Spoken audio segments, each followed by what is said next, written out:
What is up, everyone? Welcome back to my YouTube channel. Today we will be reacting to the tragedy of Greg Moore. I have no idea what I'm getting myself into here. I definitely know that this is going to be a sad video, and I might kill you guys for requesting this video if I end up crying.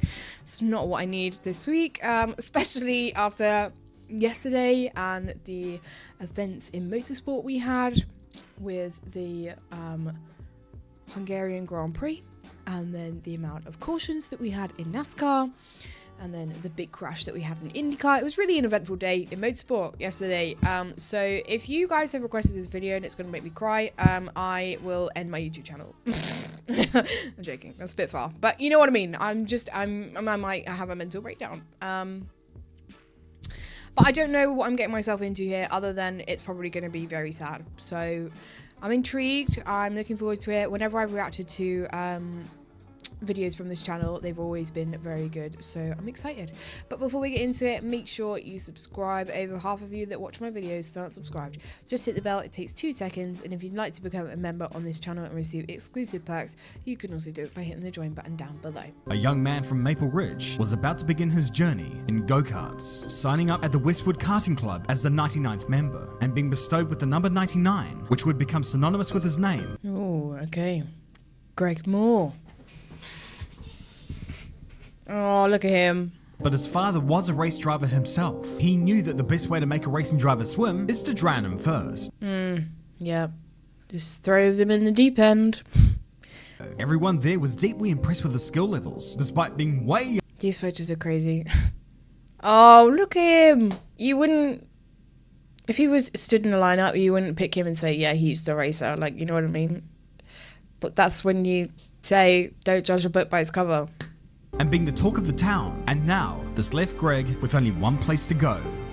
Nah, not Formula One. I'm talking about real racing here. We are, of course, talking about IndyCar. I was going to say, it's either going to go F1 or IndyCar. Where is this going? cars that were absolute monsters. Cars that would exceed 240 miles an hour. Once you were running at that speed, every single input had to be minute because it was very easy to lose control. You were basically on a wire with those things, and my God, did they sound good.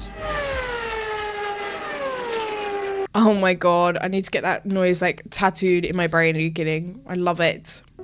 The start of the 1996 season. Homestead, Miami. Moore qualified 6th on debut, which was very good, but then he was penalized for making an illegal overtake on Fangio, which was very ungood. He served his penalty and was bumped back a lap. Race pretty much over. Except no one told him that. He was dancing around everybody as he climbed up through the field. He passed leader Jimmy Vassar to get back on the lead lap. He got his lead lap back. Wow, he finished 7th. But everyone watching knew that this kid was special. Yeah. The Forsyth team he was driving. If you're a lead lap down, you gain the lap back and then finish 7th. Definitely got something special in there.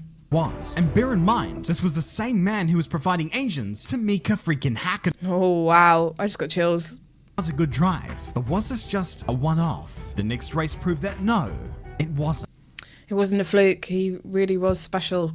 Full of laps to go, he was actually leading the race. He was looking set to take his first IndyCar win, and then his engine died. Oh no. Typified his season. Sure, there was the good result here and there, but amidst all of the heartbreak and near misses, everyone realized the potential of this kid. You didn't need to look at his results because what you saw on track. Yeah, that's fair.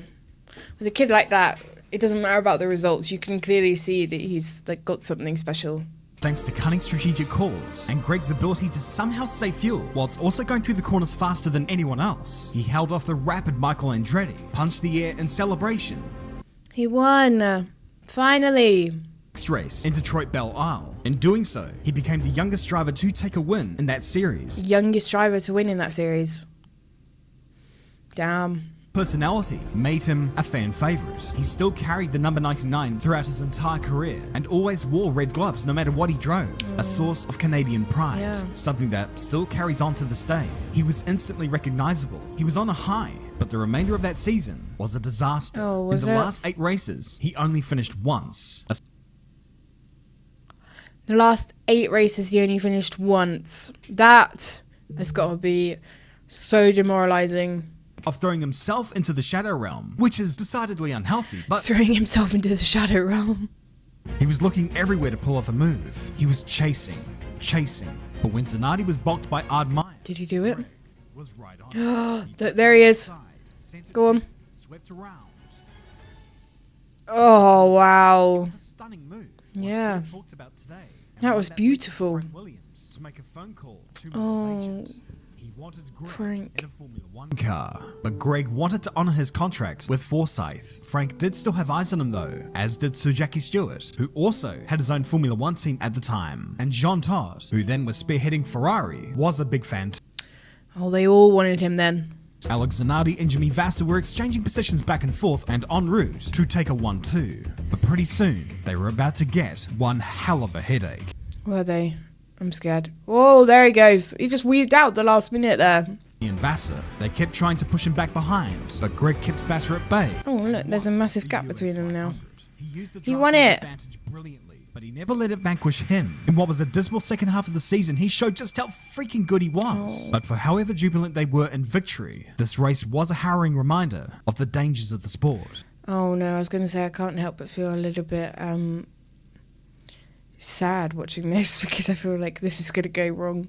Fly off into the grandstands, and this incident killed 3 people. Oh, Death no. wasn't especially common in kart, but it What wasn't chills. altogether rare either. Just 2 years prior, Jeff Grosnoff and track official Gary Averin were killed in a crash in Toronto. Greg's father Rick told him that this was just a part of racing that he had to accept, that at any moment, life can be taken away by what you Oh, is this going the way I think it's going?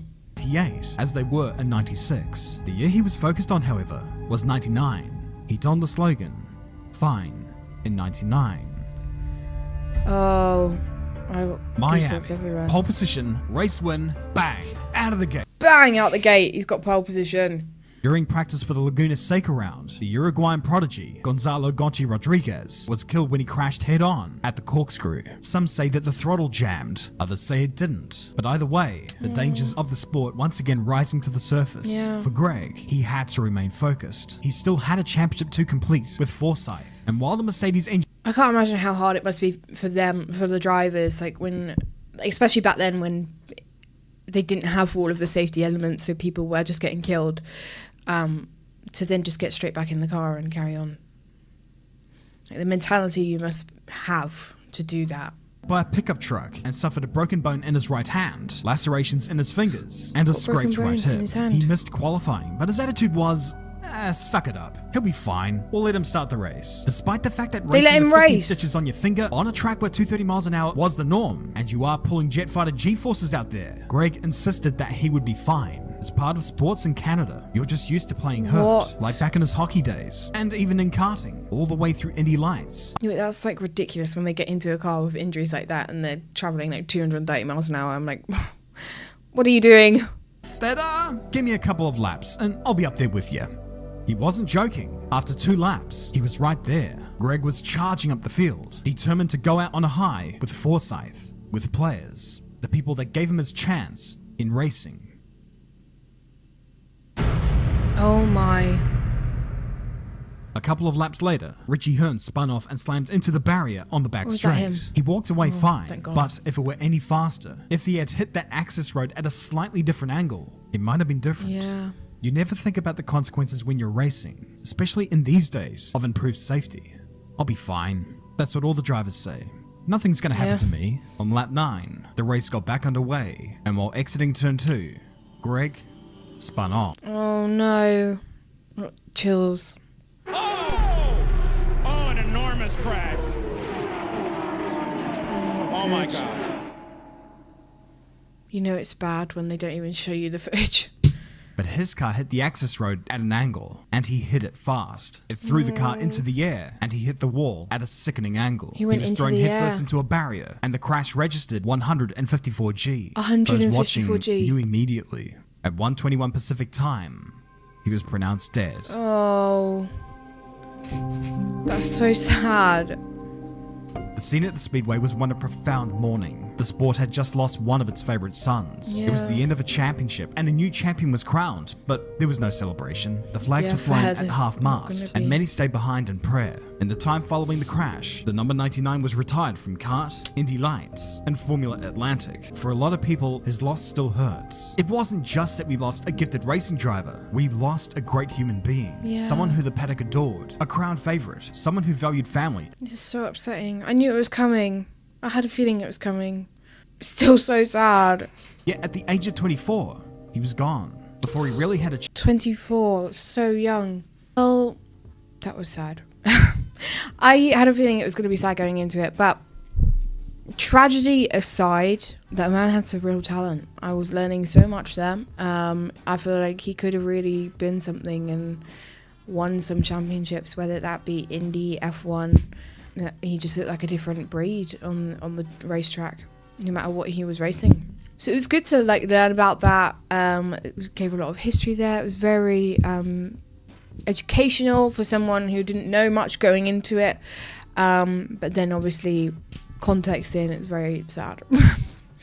I was on the verge of crying, but it was a really good video nonetheless. Like I said, I do love it when I get to react to videos from this channel because he always does really well with his videos.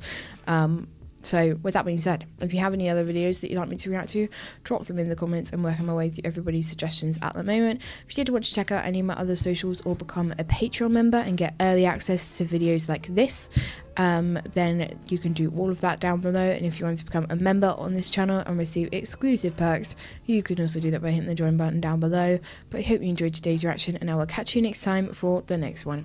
Bye!